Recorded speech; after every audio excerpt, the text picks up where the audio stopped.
নতুন রাজনৈতিক দল জনতার আত্মপ্রকাশকাল, নেতৃত্বে থাকছে সাবেক আমলা সেনা কর্মকর্তারা।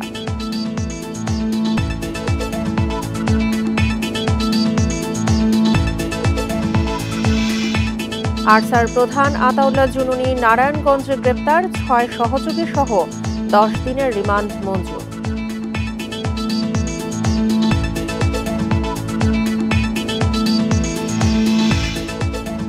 এক্সিট পলিসি কাজে আসবে না মদ ব্যবসায়ীদের, ঋণ আদায়ে নিয়ন্ত্রক সংস্থাকে কঠোরের তাগিদ।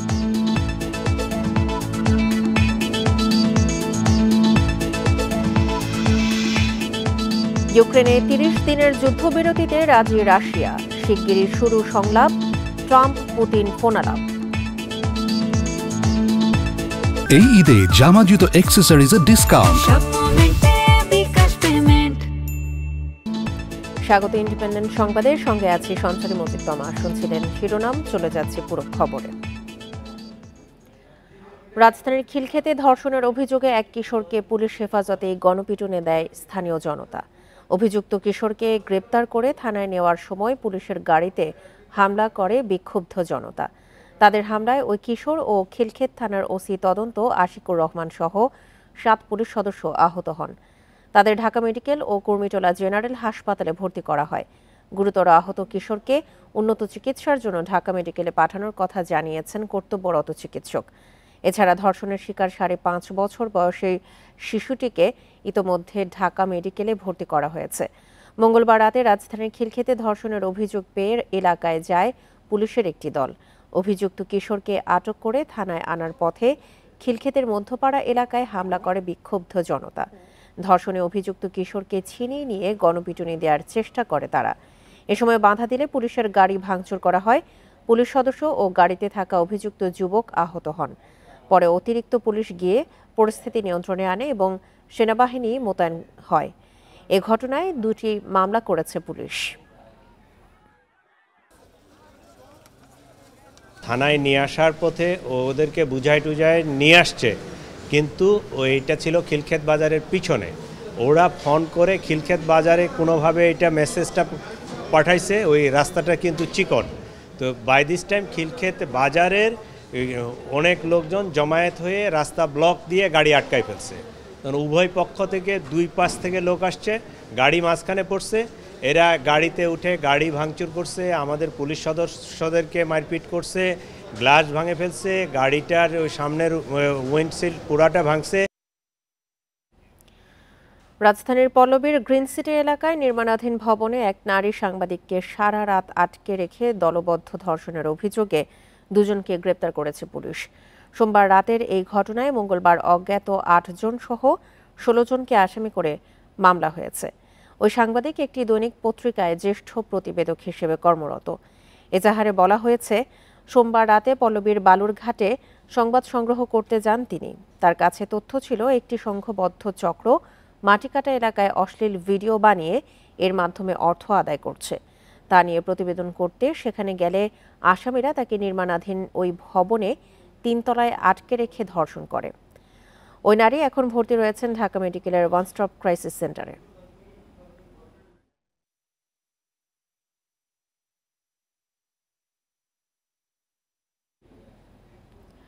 ইনসাফ জিন্দাবাদ স্লোগান নিয়ে আগামীকাল আত্মপ্রকাশ করতে যাচ্ছে নতুন আরেকটি রাজনৈতিক দল। সাবেক সেনা কর্মকর্তা, সাবেক আমলারা এই দল গড়ার উদ্যোগ নিয়েছে। দলটির চেয়ারম্যান অবসরপ্রাপ্ত ব্রিগেডিয়ার জেনারেল শামীম কামাল জানিয়েছেন, দেশের আপামর জনতার জন্যে এই দলে যোগ দেওয়ার সুযোগ রয়েছে। ছাত্র জনতার অভ্যুত্থানে গত বছরের 5 আগস্ট পতন হয় আওয়ামী লীগ সরকারের। দেশ ছাড়েন শেখ হাসিনা। রাজনীতির মাঠে আসে শত ফুল ফোটার সুযোগ। নতুন বাংলাদেশের অঙ্গীকার নিয়ে আসছে আরেকটি রাজনৈতিক দল, নাম জনতার দল। দলের চেয়ারম্যান জানান, গত 53 বছরের বিতর্কিত রাজনীতিকে পেছনে ফেলে স্বচ্ছ রাজনীতি করতে চান তারা। জওয়ান এবং নওজওয়ানের আমরা সমন্বয় ঘটাতে চাই, যেটা আমাদের ওয়ার্কফোর্স। জওয়ান বলতে আমরা সৈন্যকে বুঝাই, সেখানে জেনারেল থেকে শুরু করে সৈনিক পর্যন্ত। তো সারা দেশে আমাদের প্রায় 6 লক্ষ 6.5 লক্ষ অবসরপ্রাপ্ত সৈনিক বা ইয়েরা আছেন। তো এটা একটা বড় ফোর্স আমাদের। দ্বিতীয় ফোর্স হচ্ছে গিয়ে ছাত্রদের মধ্যে একটা বড় অংশ আমাদের সাথে আছে। তৃতীয়ত হলো সারা দেশে যে এনজিও কর্মীরা আছে, সো এই সংগঠন হিসাবে বেশ কয়েকটি সংগঠন আমাদের ডাকে সাড়া দিয়েছে। নির্বাচনের জন্য বিভিন্ন এলাকায় আঞ্চলিক কমিটির মাধ্যমে সৎ প্রার্থী খুঁজে বের করতে চায় দলটি। তবে 300 আসনে প্রার্থী দেয়াই তাদের মূল লক্ষ্য নয়। আর আমাদের কোনো লক্ষ্য নেই, আমরা বলছি না আমরা 300 আসনেই আমরা সিট দিব। যদি আমরা 10 জনও ভালো মানুষ পাই, সেই 10 জন ভালো মানুষকে নিয়ে আমরা এগোতে চাই এবং আমরা সংসদে তাদেরকে পাঠাতে চাই, সংসদে মেসেজ দিতে চাই, এমন রাজনীতিবিদ পাঠাতে চাই যারা দেশপ্রেমিক, যারা সৎ, যাদেরকে বাংলাদেশ কখনো দেখেনি। দলটির প্রধান সমন্বয়ক হবেন সাবেক সেনা কর্মকর্তা ও লেখক ডেল এইচ খান। দেশে বিদ্যমান রাজনৈতিক দলগুলোর বেশ কয়েকজন জনতার দলে যোগ দেবেন বলে জানা গেছে। ইকরামুল কবির, ইন্ডিপেন্ডেন্ট নিউজ, ঢাকা। জুলাই অভ্যুত্থানের আকাঙ্ক্ষা বাস্তবায়নে আগামী মাসে আত্মপ্রকাশ হচ্ছে নতুন প্ল্যাটফর্ম। এটি আপাতত প্রেসার গ্রুপ হিসেবে কাজ করলেও ভবিষ্যতে গঠন করতে পারে রাজনৈতিক দল। সংগঠনটির শীর্ষ নেতৃত্বে সাবেক শিবির নেতারা থাকলেও এতে ফ্যাসিবাদ বিরোধী আন্দোলনে অংশ নেওয়া সকল মতাদর্শের মানুষের অংশগ্রহণ থাকবে বলছেন উদ্যোক্তারা। একে স্বাগত জানাচ্ছে এনসিপি ও রাজনৈতিক বিশ্লেষকরা। জুলাই অভ্যুত্থান পরবর্তী সময়ে দেশের রাজনীতিতে যুক্ত হয়েছে বিভিন্ন দল ও সংগঠন। অভ্যুত্থানে নেতৃত্বদানকারীদের সমন্বয়ে 28 ফেব্রুয়ারি আত্মপ্রকাশ হয় জাতীয় নাগরিক পার্টির। এর 1 মাস না যেতেই জুলাই অভ্যুত্থানের রাজনৈতিক ও সামাজিক শক্তির সমন্বয়ে আসছে নতুন প্ল্যাটফর্মের ঘোষণা। দলের নেতৃত্বে থাকছেন অভ্যুত্থানে অংশ নেয়া সাবেক 2 শিবির নেতা আলী আহসান জুনায়েদ ও রাফেজ সালমান রিফাত, যাদের এনসিপিতে যোগ দেওয়ার কথা ছিল। তারা বলছেন, জুলাইয়ের আকাঙ্ক্ষা বাস্তবায়নে যথাযথ গুরুত্ব দিচ্ছে না রাজনৈতিক দলগুলো। অভ্যুত্থানের উদ্দেশ্যকে অগ্রাধিকার দিয়ে রাজনৈতিক প্রেসার গ্রুপ হিসেবে কাজ করবে দলটি। যারা এনসিপিতে আছেন আমরা কিন্তু সহযোদ্ধা, একসাথেই লড়াই করেছে। আমাদের মধ্যে মতভিন্নতা থাকতে পারে, কিন্তু আমাদের মুখ দেখা দেখি বন্ধ, কথা বন্ধ, এরকম কিছু নেই। জুলাই কিন্তু এককভাবে কোনো দলের না, কোনো ডান বা কোনো বাম এরকম না, বরং জুলাই সবার। সেই ধারণাটাকে আমরা আপহোল্ড করতে চাই এবং সবার মধ্যে সেই ওনারশিপটা যে আছে এইটাকে নিয়ে আমরা কাজ করতে চাই। সামাজিক সংগঠন হিসেবে আত্মপ্রকাশ এপ্রিলের শেষ দিকে। ভবিষ্যতে রাজনীতির সম্ভাবনার কথা জানালেও আসন্ন নির্বাচনের পরিকল্পনা নেই তাদের। এদিকে নতুন শক্তিকে শুভকামনা জানাচ্ছে এনসিপি। আমরা সবাইকে স্বাগত জানাই, কারণ আমরা তো এমন সমাজে দেখতে চাই যে একটা গণতান্ত্রিক সমাজ। এখানে বহুমত, বহুপথ থাকবে, ভিন্নমত থাকবে, প্রত্যেকে তার লক্ষ্য, উদ্দেশ্য, ইশতেহার জনগণের সামনে উপস্থাপন করবে। জনগণ সিদ্ধান্ত নেবে কাকে গ্রহণ করবে, কাকে গ্রহণ করবে না। প্রাথমিকভাবে প্ল্যাটফর্মটির লক্ষ্যকে ইতিবাচকভাবেই দেখছেন বিশ্লেষকরা। জুলাই গণহত্যার যার সাথে জড়িত তাদের বিচার করতে হবে, আওয়ামী লীগকে নিষিদ্ধ ঘোষণা করতে হবে, দুর্নীতিমুক্ত সামাজিক রাজনৈতিক প্রতিষ্ঠান তারা করবে, কাঠামো করবে। তারপরে যে ইসলামোফোবিয়ার যে বিষয়গুলো, ইসলামোফোবিয়া মুক্ত একটা সমাজ তারা বিনির্মাণ করতে চায়, তাদের এই বিষয়গুলো আমার কাছে ভালো লেগেছে যে এই বিষয়গুলো তারা ক্লিয়ার করেছে। হ্যাঁ, তো এখন সামনে আসলে এটা পলিটিক্যাল পার্টির দিকে যদি তারা ধাবিত হয় তখন একটা অন্য রূপ দেখতে পাবো আমরা। তবে রাজনীতির মাঠে নামলে এনসিপি ও নতুন দলের সম্পর্ক কেমন হয় তা দেখার অপেক্ষা। ইকরামুল কবির, ইন্ডিপেন্ডেন্ট নিউজ, ঢাকা। নতুন রাজনৈতিক দলের নিবন্ধন দেওয়ার জন্য নির্বাচন কমিশন ইসির গণবিজ্ঞপ্তি কেন অসাংবিধানিক নয় জানতে চেয়ে রুল জারি করেছে হাইকোর্ট। মঙ্গলবার সকালে বিচারপতি মোহাম্মদ আকরাম হোসেন চৌধুরী ও বিচারপতি কে এম রাশিদুজ্জামান রাজার সমন্বয়ে গঠিত হাইকোর্ট বেঞ্চ এই রুল দেন। রিটকারের দাবি, ইসির রাজনৈতিক দলের সংজ্ঞা সংবিধানের সাথে সাংঘর্ষিক। নতুন রাজনৈতিক দলের নিবন্ধনের জন্য নির্বাচন কমিশন গণবিজ্ঞপ্তি দিয়ে 20 এপ্রিলের মধ্যে আবেদন আহ্বান করে। গণপ্রতিনিধিত্ব আদেশ অনুযায়ী নতুন কোনো দলকে নিবন্ধন পেতে হলে 22 জেলায় ও 100 উপজেলায় অফিস ও কমিটি থাকতে হবে। প্রতি কমিটিতে থাকতে হবে অন্তত 200 তালিকাভুক্ত ভোটার। ইসির এই গণবিজ্ঞপ্তিকে চ্যালেঞ্জ করে হাইকোর্টে রিট করেন রাষ্ট্র সংস্কার আন্দোলনের প্রধান সমন্বয়ক ও আইনজীবী হাসনাত কাইয়ুম। এই রিটের পরিপ্রেক্ষিতে এই গণবিজ্ঞপ্তি কেন অবৈধ নয় জানতে চেয়ে রুল জারি করেছে হাইকোর্ট। আমাদের সংবিধানের যে রাজনৈতিক দলের মূল সংজ্ঞা, সেই সংজ্ঞার স্পিরিটের সাথেও এই গণবিজ্ঞপ্তি বা এই পুরনো আইনটা যায় না। আমলের আইনে রাজনৈতিক দল নিবন্ধনের জন্য আহ্বান জানানো হয়েছে। সেই আইনে এই গণবিজ্ঞপ্তিটা কেন অবৈধ ঘোষণা হবে না, এই মর্মে একটা রুল জারি হয়েছে আজকে। রিটকারীর যুক্তিতে বলা হয়েছে, আরপিও অনুযায়ী পার্বত্য অঞ্চলে কেউ রাজনৈতিক দল গঠন করতে চাইলে সম্ভব হবে না। তাছাড়া নির্বাচন সংস্কার কমিশন নিবন্ধন প্রক্রিয়া সহজ করতে যেসব প্রস্তাব দিয়েছে তা বাস্তবায়নের আগে এমন বিজ্ঞপ্তি উদ্দেশ্য প্রণোদিত। অবাঙালি জনগোষ্ঠী যারা পাহাড়ে বসবাস করে তাদের এরিয়াটা হচ্ছে কনফাইন্ড 3টা ডিস্ট্রিক্টের মধ্যে এবং তারা 20টা উপজেলার মধ্যে বসবাস করে। আপনি যখন এদেরকে বলবেন যে আপনাকে আসলে 22টা উপজেলা আর জেলায় আর 100টা উপজেলায় কমিটি করতে হবে, তার মানে হচ্ছে আপনি এদেরকে বাংলাদেশে একদম এক্সক্লুড করে দিচ্ছেন, যে তাদেরকে কোনো রাজনৈতিক অধিকার এই বাংলাদেশেও দিচ্ছেন না। আরপিও সংশোধন করে 5% উপজেলায় ও 10% জেলায় কমিটি এবং 5000 সদস্য থাকলে নতুন রাজনৈতিক দলের নিবন্ধনের সুপারিশ করেছে নির্বাচন ব্যবস্থা সংস্কার কমিশন। Zahidul Bashar, independent news, Dhaka. জনগণের সরকার প্রতিষ্ঠা করতে সবাইকে ঐক্যবদ্ধ থাকতে হবে বলে মন্তব্য করেছেন বিএনপি নেতারা। তারা বলেছেন, ফ্যাসিবাদ যেন মাথাচাড়া না দিতে পারে সেজন্য সবাইকে সজাগ থাকতে হবে। মঙ্গলবার দুপুরে টিএসসিতে ছাত্র দলের হিফজুল কুরআন ও কুরআন তিলাওয়াত প্রতিযোগিতার পুরস্কার বিতরণী অনুষ্ঠানে তারা একথা বলেন।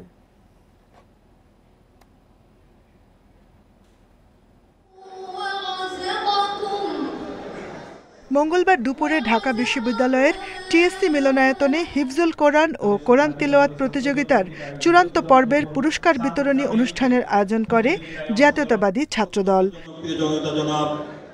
প্রতিযোগিতায় সারা দেশের মাদ্রাসা, স্কুল ও বিশ্ববিদ্যালয়ের 1000-এর বেশি শিক্ষার্থী অংশ নেন। প্রতিযোগিতায় পুরুষ ক্যাটাগরিতে প্রথম হয়েছেন ঢাকা বিশ্ববিদ্যালয়ের আরবি বিভাগের আশিকুজ্জামান আনিস। নারী ক্যাটাগরিতে প্রথম হয়েছেন রাষ্ট্রবিজ্ঞান বিভাগের শিক্ষার্থী সুমাইয়া বুলবুল।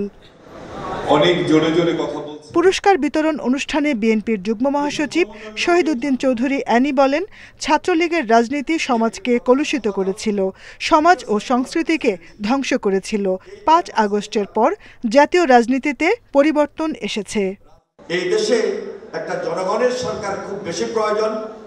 জনগণের সরকার পুরো প্রতিষ্ঠা করতে হলে অবশ্যই আমাদেরকে সুদৃঢ় ঐক্য সবকিছু এনে দিতে পারে। সেই সুদৃঢ় ঐক্যের জন্য আমাদেরকে আরো যদি সংগ্রাম লড়াই করে বাংলাদেশে আমাদের ভাবমূর্তি, জাতীয় রাজনীতির ভাবমূর্তিও পুনরুদ্ধার করতে পারি, সেজন্য আমরা সবাই মিলে একসঙ্গে কাজ করব। আজকে আন্দোলনকারী সকল সংগঠনকে ঐক্যবদ্ধ থেকে গণতন্ত্র পুনরুদ্ধারের পথে ধাবিত হতে হবে, ঐক্যবদ্ধ থাকতে হবে। বিএনপি ও আওয়ামী লীগকে এক পাল্লায় মাপা অবিচার, এমন মন্তব্য করেছেন খেলাফত মজলিসের মহাসচিব মাওলানা মামুনুল হক। বিএনপি এবং আওয়ামী লীগ কেউই ইসলামী রাজনীতি করে না, বরং তাদের রাজনৈতিক ভিন্ন দর্শন রয়েছে। ঠিক যেমনি ভাবে আবু জাহাল আর আবু তালেব কেউই কিন্তু ইসলামের পথের অনুসারী ছিলেন না, কিন্তু কেউ যদি আবু তালেব আর আবু জাহালকে এক পাল্লায় মাপে, তার চেয়ে বড় জালিম আর কেউ হতে পারে না। আমি মনে করি ইসলামী রাজনীতির দৃষ্টিকোণ থেকে বিএনপি আবু তালেবের ভূমিকায় আর আওয়ামী লীগের আগাগোড়ায় ভূমিকা হলো আবু জাহালের ভূমিকা। জাতীয়তাবাদী ও ইসলামিক শক্তির সহযোগিতার মাধ্যমেই দেশের স্বাধীনতা রক্ষা করতে হবে বলেও মত প্রকাশ করেন বক্তারা। Jahanara Parvin, independent news, Dhaka. আরসার প্রধান আতাউল্লাহ আবু জুনুনি নারায়ণগঞ্জের সিদ্ধিরগঞ্জ থেকে গ্রেপ্তার হয়েছেন। সেখান থেকে তার 5 সহযোগী এবং ময়মনসিংহ থেকে আরও 4 জনকে আটক করা হয়েছে। 2 মামলায় 6 জনের 10 দিনের রিমান্ড মঞ্জুর করেছে আদালত। মঙ্গলবার বিকেলে নারায়ণগঞ্জের সিনিয়র জুডিশিয়াল ম্যাজিস্ট্রেট আদালতের বিচারক মঈনুদ্দিন কাদির এই আদেশ দেন। গত 16 মার্চ মধ্যরাতে নারায়ণগঞ্জের সিদ্ধিরগঞ্জে অভিযান চালায় র্যাব। এ সময় আরসার প্রধান আতাউল্লাহ আবু জুনুনিকে 5 সহযোগী সহ গ্রেপ্তার করা হয়। পরে তাদের দেয়া তথ্যে ময়মনসিংহ থেকে গ্রেপ্তার করা হয় আরও 4 জন। পুলিশ বলছে তাদের কাছ থেকে 21 লাখ টাকা, দেশীয় অস্ত্র উদ্ধার করা হয়। তাদের বিরুদ্ধে সন্ত্রাস বিরোধী আইন ও অবৈধ অনুপ্রবেশের অভিযোগে মামলা করা হয়। কারাগার থেকে আইন প্রয়োজনে তাদেরকে জিজ্ঞাসাবাদের জন্য সংশ্লিষ্ট থানায় নিয়ে যাবে। আতাউল্লাহর বিরুদ্ধে একাধিক মামলা আছে, এটা ওই আয়ু যাচাই বাছাই করতেছে। গ্রেপ্তারকৃতদের মঙ্গলবার নারায়ণগঞ্জের সিনিয়র জুডিশিয়াল ম্যাজিস্ট্রেট আদালতে তোলে পুলিশ। 2 মামলায় আসামিদের 20 দিনের রিমান্ড চাইলে 10 দিন মঞ্জুর করে আদালত। দেশের বিভিন্ন জায়গায় ছড়ায় ছিটিয়ে তারা বিভিন্ন গুপ্তচরের মাধ্যমে রাষ্ট্রের ক্ষতি করার জন্য, ষড়যন্ত্র করার জন্য একটা অশুভ পায়তারার চেষ্টা করে। পুলিশ গোপন সূত্রে সংবাদ পাইয়া তাদেরকে ধৃত করে। গ্রেপ্তার হওয়াদের মধ্যে একজন বাংলাদেশি রয়েছে বলে জানিয়েছে পুলিশ। Independent news. মার্কিন ন্যাশনাল ইন্টেলিজেন্সের প্রধান কর্মকর্তা তুলসি গ্যাবার্ডের মন্তব্যে বাংলাদেশের সাথে দ্বিপাক্ষিক সম্পর্কে প্রভাব পড়বে না বলে জানিয়েছেন অর্থ উপদেষ্টা। এদিকে দেশের সংখ্যালঘু নির্যাতন নিয়ে বিদেশিরা যেভাবে বলছেন সেই মাত্রায় নেই বলে দাবি ধর্ম উপদেষ্টার। মঙ্গলবার দুপুরে সচিবালয়ে 2 উপদেষ্টা সাংবাদিকদের কথা জানান।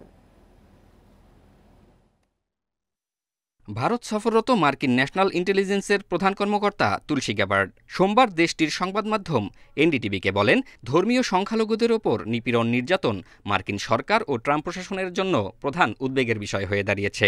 বাংলাদেশি ইসলামী চরমপন্থা মাথাচাড়া দিতে পারে বলেও উদ্বেগ প্রকাশ করেন তিনি। তুলসি গ্যাবার্ডের এমন মন্তব্যে উদ্বেগ প্রকাশ করে অভিযোগ ভিত্তিহীন বলে জানায় প্রধান উপদেষ্টার কার্যালয়। তার এমন মন্তব্য বিভ্রান্তিকর এবং বাংলাদেশের ভাবমূর্তির জন্য ক্ষতিকর বলছে প্রধান উপদেষ্টার দপ্তর। মঙ্গলবার সচিবালয়ে এ নিয়ে সাংবাদিকদের সাথে কথা বলেন অর্থ উপদেষ্টা। বলেন, যুক্তরাষ্ট্রের গোয়েন্দা প্রধান যে মন্তব্য করেছেন তাতে যুক্তরাষ্ট্রের সাথে বাংলাদেশের অর্থনীতিতে বহুপাক্ষিক বা দ্বিপাক্ষিক সম্পর্কে প্রভাব পড়বে না। তুলসী গ্যাবার্ড যেরকম উত্তর দিয়েছে এবং সেটার প্রসঙ্গে অনেকে বলেছে, আপনাদের অনেক জার্নালিস্টরা বলছে এটা পেতে আমাদের কোনো ইস্যু নেই, তবে ওই সব মন্তব্যে আমাদের অর্থনৈতিক কোনো বহুপাক্ষিক সম্পর্ক বা দ্বিপাক্ষিক সম্পর্ক প্রভাব পড়বে না। এদিকে কিছু বিচ্ছিন্ন ঘটনা ঘটলেও বাংলাদেশে সংখ্যালঘু নির্যাতনের ঘটনা বিদেশিরা যেভাবে বলছেন সেই মাত্রায় নেই বলে দাবি করেন ধর্ম উপদেষ্টা। মঙ্গলবার সচিবালয়ে এক সংবাদ সম্মেলনে প্রশ্নের জবাবে উপদেষ্টা একথা বলেন। আমরা তো বারবার এটা অস্বীকার করে আসছি যে এখানে পারসিকিউশন অফ মাইনরিটিস তারা বিদেশিরা যেভাবে বলছেন অথবা ফরেন মিডিয়া যেভাবে বলছেন সে মাত্রায় নয়, কিছু বিচ্ছিন্ন ঘটনা তো আছেই। তিনি বলেন, বিভিন্ন জায়গায় যেসব ঘটনা ঘটছে সেগুলোতে সিসি ক্যামেরার মাধ্যমে অপরাধী শনাক্ত করে আইনের আওতায় আনবে সরকার। ধন্যবাদ আপনাকে। জাহিদুল ইসলাম, ইন্ডিপেন্ডেন্ট নিউজ, ঢাকা। বাংলাদেশের সংখ্যালঘুদের ওপর হামলার বিষয়ে যুক্তরাষ্ট্র ভুল তথ্য ছড়াচ্ছে, প্রধান উপদেষ্টাকে এই তথ্য জানিয়েছেন মার্কিন সিনেটর গ্যারি পিটার্স। মঙ্গলবার দুপুরে রাষ্ট্রীয় অতিথি ভবন যমুনায় বৈঠক হয় তাদের। সিনেটর পিটার্স জানান, বাংলাদেশি বংশোদ্ভূত সংখ্যালঘুরা এই নিয়ে উদ্বেগ প্রকাশ করেছেন। গ্যারি পিটার্স উল্লেখ করেন, বাংলাদেশের সংখ্যালঘুদের ওপর হামলা নিয়ে বহু ভুল তথ্য ছড়িয়েছে, এর কিছু অংশ যুক্তরাষ্ট্রেও প্রচার পেয়েছে। এ সময় অধ্যাপক ইউনুস বলেন, তার সরকার সব নাগরিকের মানবাধিকার রক্ষায় অঙ্গীকারবদ্ধ। 5 অগাস্টের পর ধর্মীয় কারণে নয়, রাজনৈতিক কারণে কিছু হামলার ঘটনা ঘটে। এদিকে রাষ্ট্রীয় অতিথি ভবন পদ্মায় পররাষ্ট্র উপদেষ্টার সঙ্গে সৌজন্য সাক্ষাৎ করেছেন গ্যারি পিটার্স। দ্বিপাক্ষিক এই বৈঠকে বাণিজ্য, বিনিয়োগ, উন্নয়ন সহযোগিতা ও সাইবার নিরাপত্তা নিয়ে আলোচনা হয়। সব শর্ত পূরণ করেও সৌদি আরবে পর্যাপ্ত ভিসা পাওয়া যায় না বলে অভিযোগ হজ এজেন্সি অ্যাসোসিয়েশন বা হাবের। এমনকি ওমরা ভিসা বন্ধ হয়ে গেছে বলেও খবর ছড়িয়ে পড়েছে দেশে। এই পরিস্থিতিতে সচিবালয়ে ধর্ম উপদেষ্টা আ.ফ.ম. খালিদ হোসেন জানান, বাংলাদেশিদের জন্য ওমরা ভিসা বন্ধ করেনি সৌদি আরব। রমজান শুরুর পরপরই ওমরা ভিসা ইস্যুর সংখ্যা একেবারেই কমিয়ে দিয়েছে সৌদি সরকার। চলতি মাস থেকে ভিসা প্রত্যাশীদের জন্য কোটা পদ্ধতি চালু করেছে দেশটি। এতে বিপাকে পড়েছে বিপুল সংখ্যক ওমরা যাত্রী ও এজেন্সি। হাবের মহাসচিব জানান, সৌদি আরব ভিসা ইস্যু প্রক্রিয়া এমন জায়গায় নিয়ে গেছে এটি বন্ধের কাছাকাছি। 100 পাসপোর্ট সাবমিট করলে 1টি বা 2টি ভিসা পাওয়া যাচ্ছে। আমরা যেগুলো অ্যাপ্লিকেশন এখান থেকে পাঠাচ্ছি তারা সবগুলোই মিনিস্ট্রিতে ফরওয়ার্ড করছেন। ভিসা অ্যাপ্রুভালের দায়িত্ব হচ্ছে সৌদি ওজারাতুল হজ, মানে সৌদি মিনিস্ট্রি, সেখান থেকে এগুলো রিজেক্ট হচ্ছে। যাত্রা বাতিল হলে বিমান বাংলাদেশ এয়ারলাইন্স ছাড়া বাকি বিমান সংস্থাগুলোর কাছ থেকে টাকা রিফান্ড দেওয়ার দাবি হাবের। এ প্রসঙ্গে কোনো জিজ্ঞাসা এই পরিস্থিতিতে মঙ্গলবার সচিবালয়ে ওমরা ভিসা জটিলতা নিয়ে সংবাদ সম্মেলন করেন ধর্ম উপদেষ্টা আ.ফ.ম. খালিদ হোসেন। ওমরা ভিসা পেতে বাংলাদেশের এজেন্সির প্রতিনিধিকে যাত্রীর হোটেল বুকিং এবং বিমান টিকিটের তথ্য সহ সৌদি আরবের ওমরা এজেন্টদের সঙ্গে যোগাযোগের পরামর্শ দেন। এরপরও ভিসা না মিললে সরকারকে জানানোর তাগিদ দেন তিনি। এটা সৌদি আরবের রাষ্ট্রদূতের বার্তাকে আমরা লিখিত রূপ দিয়েছি। উনি তো বলছেন যে এখন কোনো বাধা নেই, কাজ করতে হবে কি সংশ্লিষ্ট হজ ও ওমরা এজেন্সির প্রতিনিধিকে ওমরা গমনেচ্ছুক ব্যক্তিদের হোটেল বুকিং, রিজার্ভেশন, এয়ারলাইন্সের টিকিট সহ সৌদি আরবের ওমরা এজেন্ট কোম্পানির সাথে যোগাযোগ করতে হবে। বাংলাদেশ থেকে কত মানুষ ওমরা করতে যান তার কোনো পরিসংখ্যান নেই, তবে সংশ্লিষ্টরা বলছেন এই সংখ্যা গড়ে মাসে 15 থেকে 20,000 হতে পারে, তবে রমজান মাসে তা লাখের কাছাকাছি উন্নীত হয়। নুরসেলিনা শিউরি, ইন্ডিপেন্ডেন্ট নিউজ, ঢাকা। ওরিয়ন গ্রুপের চেয়ারম্যান ওবায়দুল করিম ও তার স্ত্রী আরজুদা করিমের বিদেশ যাত্রায় অনুমতি দিয়ে আদালতের আদেশ স্থগিত করেছে হাইকোর্ট। দুদকের আবেদনের পরিপ্রেক্ষিতে মঙ্গলবার বিচারপতি মোহাম্মদ আলী ও বিচারপতি শেখ তাহসিন আলীর সমন্বয়ে গঠিত হাইকোর্ট বেঞ্চ এই আদেশ দেন। এর আগে গত 16 মার্চ ওরিয়ন গ্রুপের চেয়ারম্যান ওবায়দুল করিম ও তার স্ত্রীকে বিদেশ যাওয়ার অনুমতি দেয় ঢাকার বিশেষ জজ আদালত। দুদকের আইনজীবী আসিফ হাসান জানান, ওরিয়ন গ্রুপের চেয়ারম্যান ও তার প্রতিষ্ঠানের বিরুদ্ধে অর্থ পাচার অভিযোগের অনুসন্ধান চলছে। অনুসন্ধানে প্রাথমিকভাবে কিছু তথ্যও মিলেছে। সে কারণে ওবায়দুল করিম ও তার স্ত্রী এবং পরিবারের সদস্যদের বিদেশ যাওয়ার নিষেধাজ্ঞা চাওয়া হয়।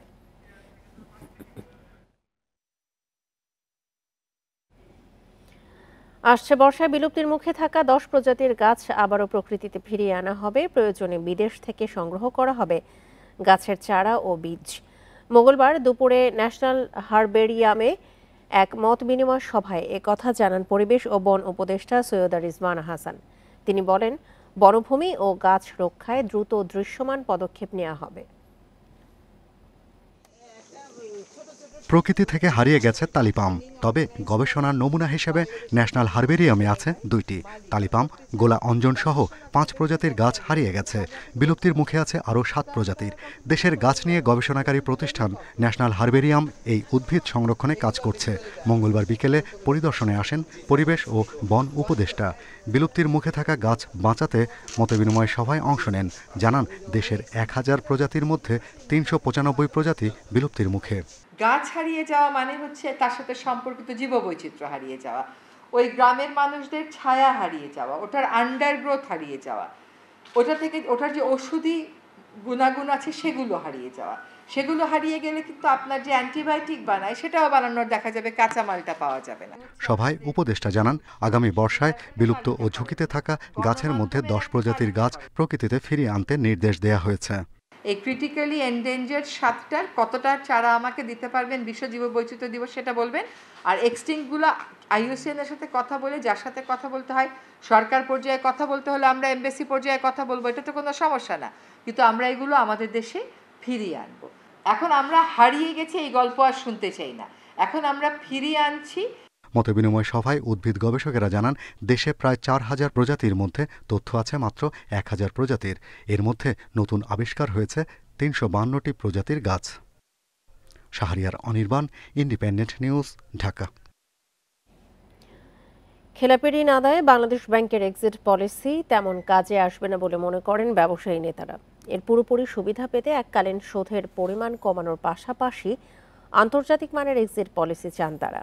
তবে বিশ্লেষকরা বলছেন, প্রকৃত ক্ষতিগ্রস্তের আড়ালে এই সুবিধার কেউ যাতে অপব্যবহার করতে না পারে সে ব্যাপারে নিয়ন্ত্রক সংস্থাকে কঠোর হতে হবে। খেলাপি ঋণের পরিমাণ বেড়েই চলেছে ব্যাংক খাতে। বাংলাদেশ ব্যাংকের সর্বশেষ তথ্য মতে গেল ডিসেম্বর পর্যন্ত খেলাপি ঋণের পরিমাণ ছাড়িয়েছে প্রায় 3.5 লাখ কোটি টাকা। এমন বাস্তবতায় খেলাপি ঋণ পরিশোধে এক্সিট প্ল্যান চান ব্যবসায়ীরা। ব্যবসায়ীদের দাবির মুখে সম্প্রতি অনাদায়ী ঋণ আদায় বা এক্সিট সংক্রান্ত নীতিমালা ঘোষণা করে বাংলাদেশ ব্যাংক।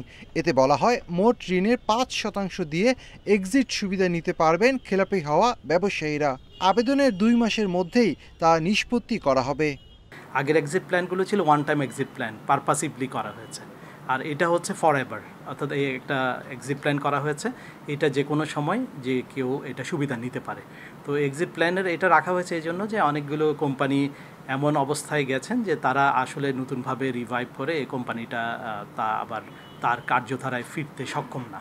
তবে বাংলাদেশ ব্যাংকের এক্সিট নীতিমালায় সন্তুষ্ট নয় ব্যবসায়ীরা। উন্নত দেশগুলোর সাথে মিল রেখে অর্থের পরিমাণ ও মেয়াদ নির্ধারণের দাবি তাদের। বিগ ইন্ডাস্ট্রি যদি হয় সেখানে আপনারা 2% ডাউন পেমেন্টের করেন এবং 12 বৎসরে এটা রিপেমেন্টের ব্যবস্থা করেন এবং 1 বছর মোরাটোরিয়াম পিরিয়ড দেন। বিশ্লেষকরা বলছেন এমন নীতিমালার ব্যবহার করে কেউ যাতে অনৈতিক সুবিধা নিতে না পারে সে ব্যাপারে সতর্ক থাকতে হবে নিয়ন্ত্রণ সংস্থাকে। কিছু এক্সিট পলিসি দরকার, এটা ব্যবসা ক্ষেত্রে হোক ঋণের ক্ষেত্রে হোক, কিন্তু একই সাথে এইটার অপব্যবহার করে কেউ টাকা পাচার করে নিয়ে গেল, চুরি করে নিয়ে গেল এবং সেখান থেকে দায় মুক্তি নিয়ে গেল, সেই বিষয়টা যেন না হয়। বড় শিল্প প্রতিষ্ঠানের ক্ষেত্রে এক্সিট পলিসির সময়সীমা 3 বছরের পরিবর্তে সর্বোচ্চ 10 থেকে 12 বছর পর্যন্ত করার দাবি শিল্প উদ্যোক্তাদের। Shafil Alam Sujan, Independent news, Dhaka. আর ছিল এখনকার মতো ইন্ডিপেন্ডেন্ট সংবাদে। ইন্ডিপেন্ডেন্ট টেলিভিশনের সব খবর আরও বিস্তারিত জানতে চোখ রাখুন ফেসবুক, ইউটিউব এবং এক্সে। ধন্যবাদ সবাইকে, আমন্ত্রণ পরের আয়োজনে।